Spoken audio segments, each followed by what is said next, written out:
You're thinking of heading to Tibet? Good choice. But before you pack your prayer flags and your hiking boots, there are 3 things that you should know.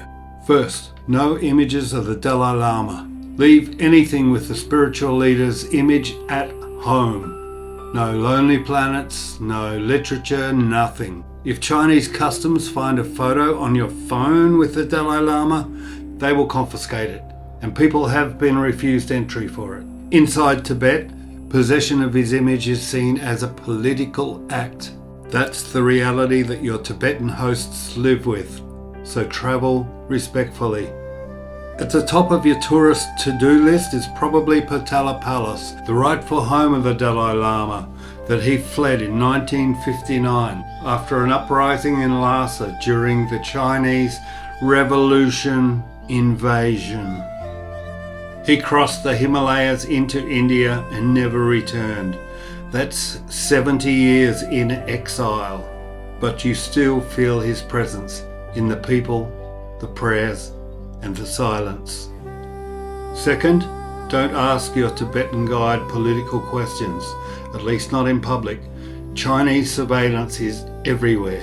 Even in centuries-old monasteries, you'll spot black camera eyes in the corner of the ceiling, hidden. Your guide might smile, but they know they're being watched, so don't put them in that position. And third, altitude is not a rumour. When you land in Lhasa, you're already at 3,650 metres above sea level. It's breathtaking, literally. You take a few steps and you're panting.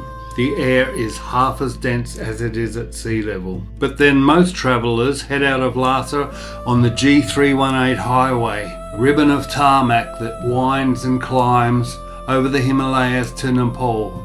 You climb over Gyatso-la and Gyatso-la at around 5,200 metres.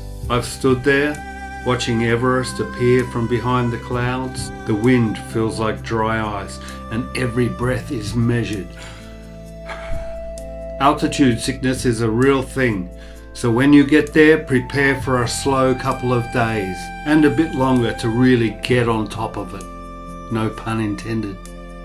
When people ask me the most beautiful place I've been, the one place I would like to go back to, I have a lot of answers, but I always land on Tibet. Yeah, the people, the scenery.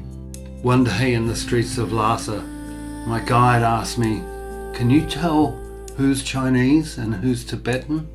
And I looked for a little bit and I was like, the Tibetans are smiling. What stays with you most are the stunning, unique landscapes and the quiet, stubborn light of people who keep smiling on the roof of the world.